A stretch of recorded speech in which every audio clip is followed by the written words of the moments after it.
Okay, so today we are going to discuss about interconnection structure. So actually, uh, at the beginning of unit number 1, we have discussed in your computer, there is a different unit.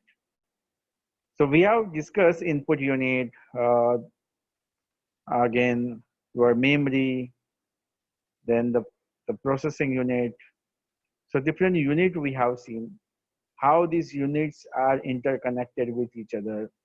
With the top-down approach, we have seen what are the different things in the unit and how actually the instruction will be executed, how the memory and the processor, uh, the instructions are executed, as well as uh, data will move in between the processor and memory. So actually in today's topic, we'll see how actually these units are interconnected with each other. So there are different types of units in the computer, like the memory unit, input-output unit, and CPU unit. So actually how these different units are connected. So actually till date, if you have attended all the lectures very seriously, you can very easily can understand what different types of connections are required for the different types of unit. So actually, as I discussed, there are different types of units. So from this diagram, you can understand how there's a 3 different types of unit you could see in the diagram, like a memory unit, input-output unit, and a CPU unit. So in the memory unit, if you observe, obviously, in the memory unit, all the data will be stored in a memory in a word. The word we can say in a byte. It could be in 8-bit, 16-bit, 32-bit, 64-bit. So we can say this is a word. So your data might be stored in the 32-bit. We can say this is a word. So for each word, there is a specific address. We have seen in our previous example how different types of address. Again, there is a different types of address format, but we have seen the simple way, like 30, 301, 302, 303, how the addressing is there. So for the particular address, there is either instruction or data. So in the example, actually, we have seen in a memory, the instruction as well as the data is stored, and to read the data, address required. So the addressing is there. So here you can understand this a memory block in which these are the word, in a word, the data or instructions are stored. And this is nothing but the addressing. Okay.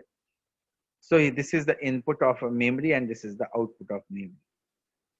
So by this diagram, you can easily understand how the data uh, is input to the memory and the data output from the memory. So actually already we have seen the various example, how your data, if you can store your data into the memory, you can type and the same thing you can store into the memory. So that time we can say this is the data going to the memory, or we are storing data on the memory. So this is the input. So this is the input data. And suppose you store your data into the memory and after 2 hours or the next day you want to retrieve the same data. So you can extract the same data. So this is the output. So this is the input data and this is the output data. So how actually interconnection is there? So there's a 2 connection required, right? One is for the input data and the second one is for the output data. So the next thing is the address. Again, which data you want to read from the memory or which data you want to store on a memory, that is another thing that is required. Because even though if you are reading from the memory, So that time that is the output. That is the output because you want to read the data from the memory. So from the memory you will get a data. But which data you want to read, for that purpose addressing is required. So again the address is required. So for the memory, there's a two types of input connection we can say, that is data and the address. So what is the purpose of address? Already we have discussed in the examples, like if you want to store your data at the memory location 300, so that is 300 is nothing but the address. So here, either you are reading a data or writing on a data on a memory, the addressing is required. So that is another input pin. So data as well as the address. And the control signal required, because either you are reading or writing data, how the memory will come to know. So for that purpose, we have to provide a control signal. So there is a two pins are there for read or to write. If you want to read, accordingly, respective control signal will be transmitted. If you want to write, respective control signal will be transmitted. So it is a very easy concept. By looking only the diagram, you can easily understand, and even you can visualize the same thing, like how actually we can read a data from a memory as well as we write a data on a memory. So in memory connection, we receives and send the data. We receives addresses of location because these addresses are required to read a particular data or to write a particular data. So address required, and receives a control signal like a read, write, and timing. So, so about the one unit, that is a memory unit. So what is our topic name? That is interconnection structure. How actually these different units are interconnected with each other. So in interconnection, these are the different uh, input output pins are available for the memory, either to read or write a data, and to help again the address as well as control signal required. Now similarly, input output module. So again in input output module, here you could see there is a different types of pins are available. Like in a memory, there is only one output pin, but in input output module, there's a different output pin like internal data, external data, interrupt signal, as well as if the input pins are read, write, address, internal data and external data. So actually it is for, there is a both types of devices. Input device like keyboard, mouse, and output device, that is your monitor, printer, that comes under the output device. So obviously, actually there is a different purposes. We use a keyboard to provide input, and monitor as well as printer is there for the output. So we can, so if you are looking on a monitor, that time actually, if you are, for example, you are retrieving a data which is stored on a memory, so that time we can say that is the internal data that you are using to watch to look a particular file which is stored on a memory, as well as the external data. From the keyboard, you can provide external data to the input output module. So external data as well as the internal data. So there is a separate pin. One is for your monitor as well as for the keyboard. Obviously, the address is required because either if you are storing a data, at which location you are storing, so the address is there, and read write. So for to control signal, again in input output, you can read the data. For the monitor as well as printer, we have to read the data, and from the keyboard and the mouse, we have to write the data. So different types of control signals are there. And from the input output module output, The similar way, it could be the internal data or external data. And the next pin here you could see that is the interrupt signal. So yesterday only we have discussed what is the use of interrupt signal. Interrupt signal, it improve the performance. Yesterday we have discussed. For example, the printer example we have taken yesterday. If you want to print 1000 pages and if your CPU is executing user program and he get the request, that time he send all pages to the printer and he resume to execute a user program. If the interrupt is there, your CPU will not wait to the printer until and unless he finishes his printout. And the printer, when finishes printout, the printer will send interrupt signal to the CPU, to the processor, so that the CPU will come to know all the pages successfully print out. And then again, he resumed to execute user program. So meanwhile, your printer printing a pages, we have utilized CPU resources.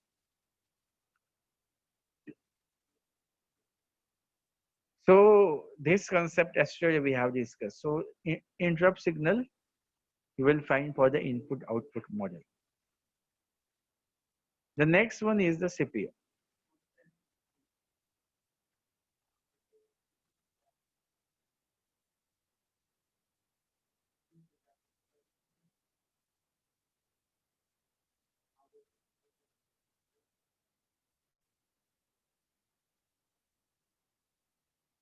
Okay, CPU. So in CPU, again here you will find some input pin as well as output pin. So in input pins are the instruction and data and the interrupt signal. And in the output,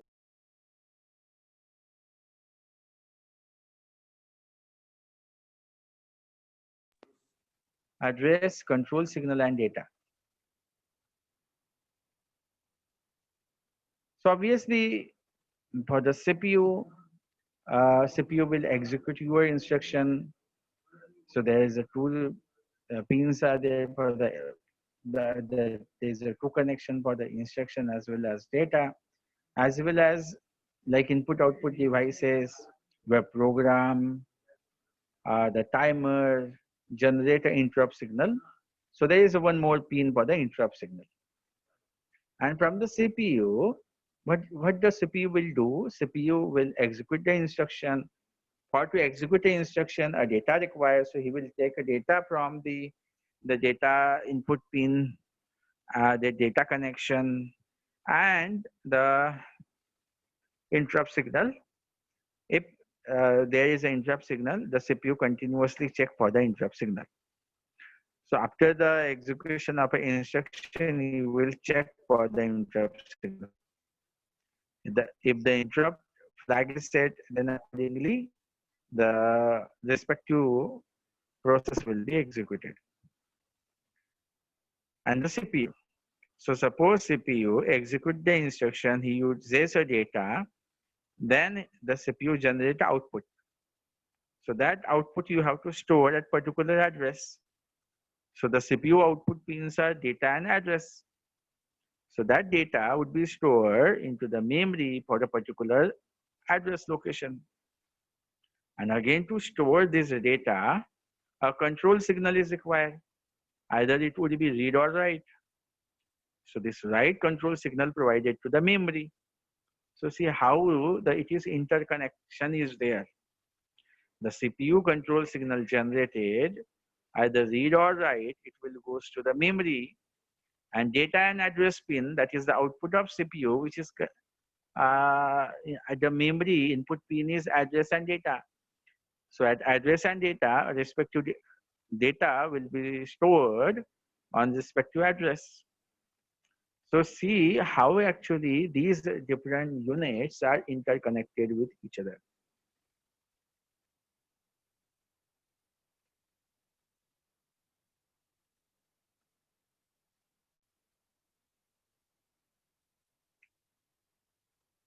So I hope everyone understood this diagram.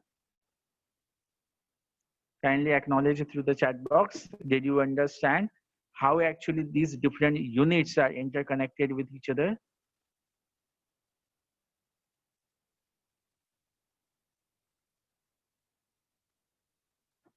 Dear student, acknowledge through chat box. Did you understand this diagram?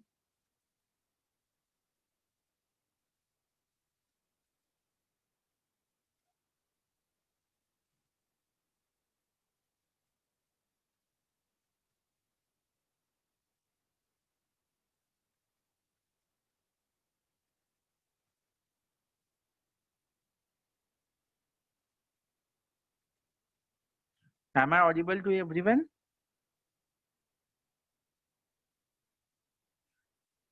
Okay, any doubt? Any doubt in this diagram?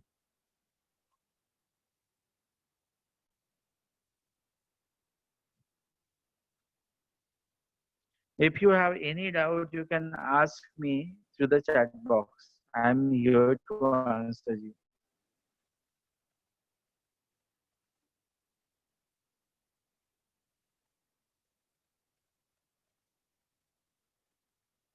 Come on, any doubt? Okay, no doubt. So we'll move towards our next topic.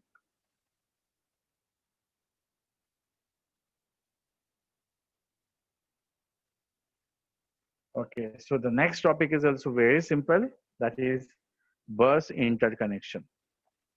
So actually, we have seen in our previous diagram how the interconnection is there in between the different units.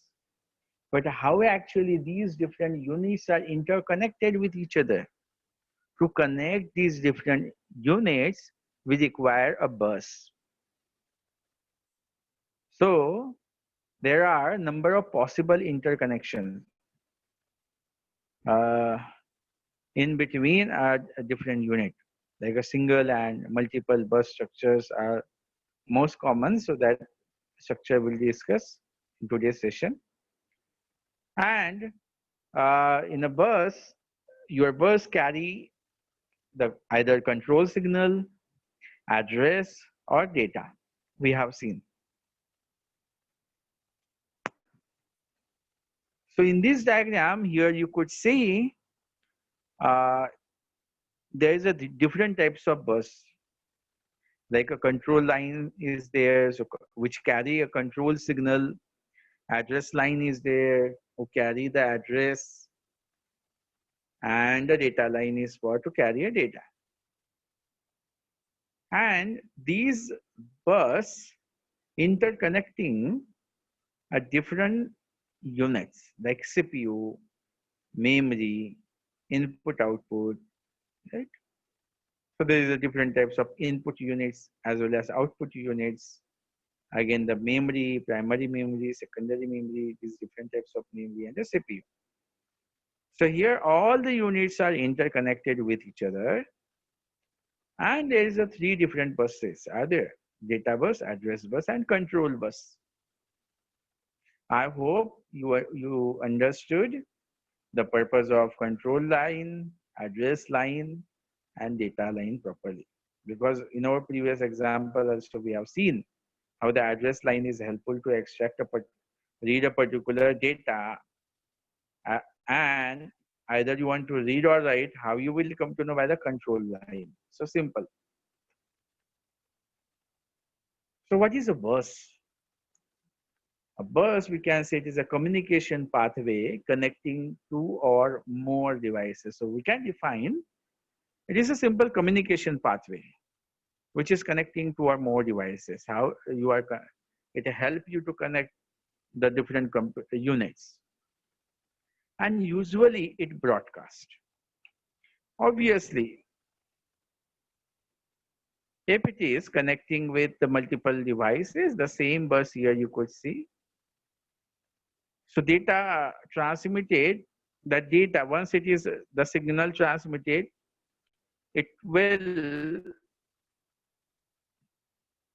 the same signal will go until the last interconnected unit, right?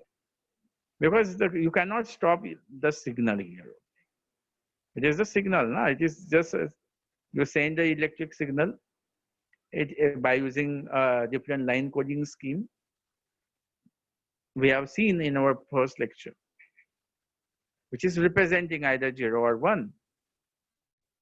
So it is a broadcaster. It is going to all the devices. But because of the address,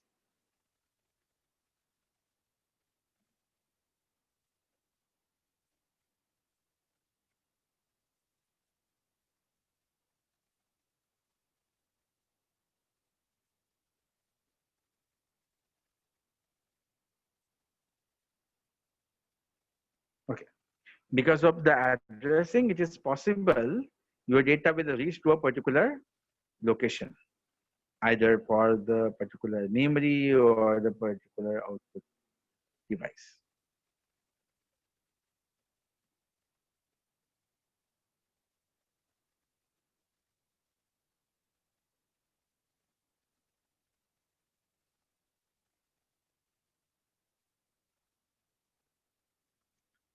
Again, in actually one bus, there could be a different channel. Like it is not the case always there is uh, a different wires are there. Even we can divide one single bus into a different channel. Like for example, there is a 32-bit data bus is 32 separate single bit channels are there. So actually what is a channel? So suppose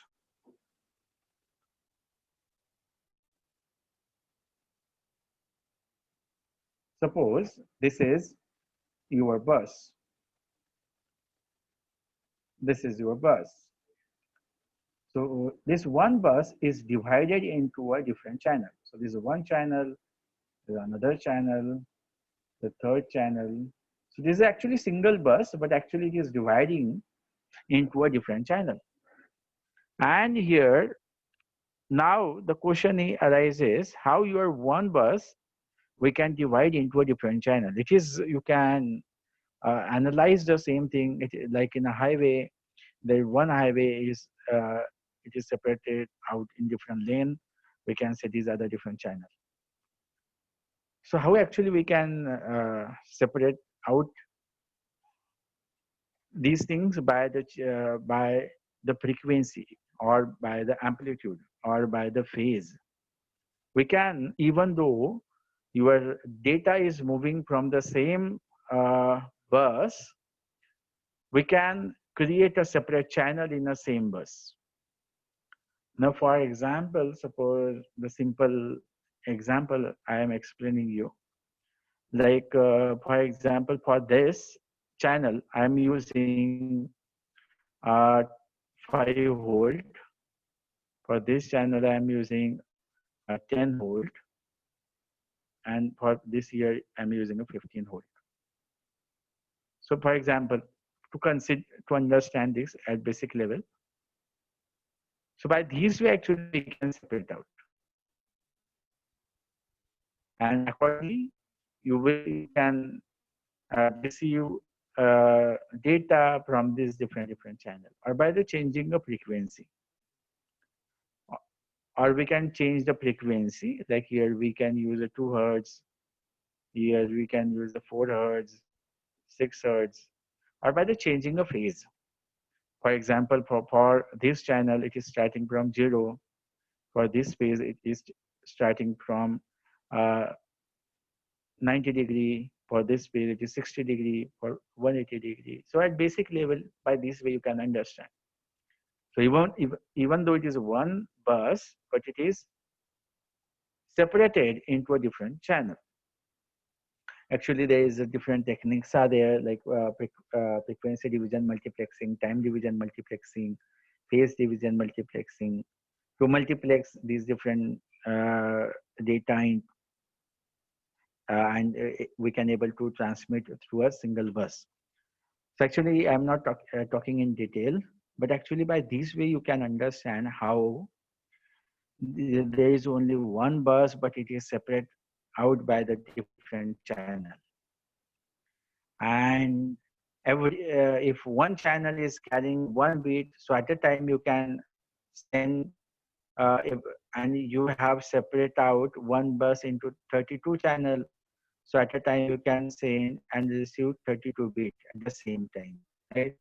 So 32 bit at the same time it carry through the one bus. So this is the analogy.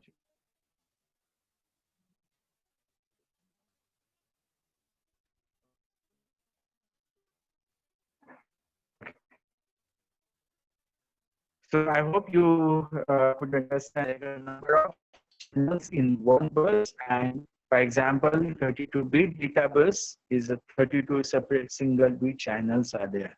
So by this way, actually there is one bus, but it is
Okay, now am I audible?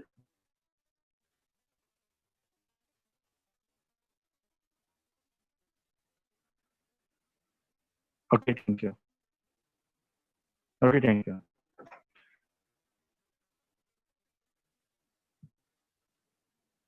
Okay, so as we are discussing about the control bus, what is the purpose of control bus? For example, if you want to either read a data or write a data, that time a control signal is required. So this control bus help you to carry your control signal towards a memory, either for read a data or write a data. Again, input output. The same thing to read a data or write a data. Or if you want to send acknowledgement, like a printer want to send the acknowledgement, yes, the printout have completed.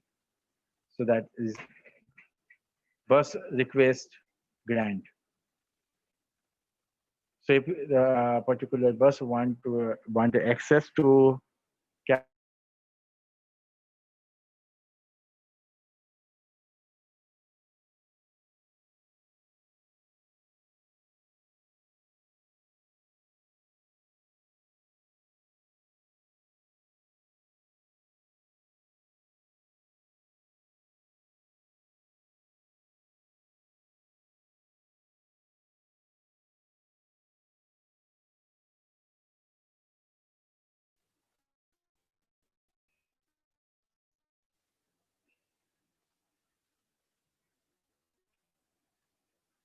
Okay, I think I am facing issue here, the technical issue. Somehow the mobile audio is not working. Okay. Okay, so we'll stop here because I think my mic is also creating problem. And the last topic is remaining. That is the difference between traditional bus architecture and high performance architecture from the unit number 1. So in the next lecture, actually, I will cover as well as I will revise our unit number 1, the complete unit number 1, and I will plan to get one small test, which is a short question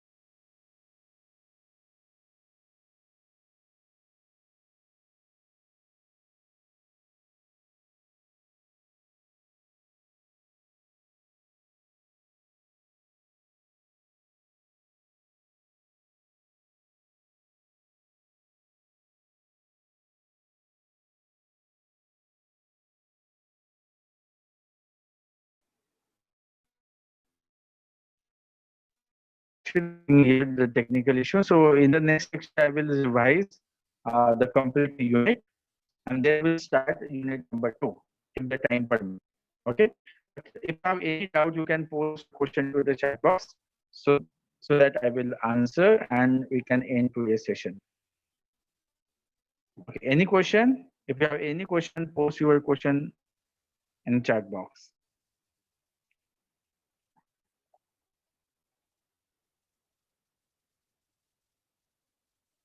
Okay. So today we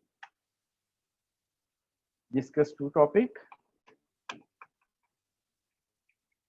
One is the computer module, how this the three module we have seen, like input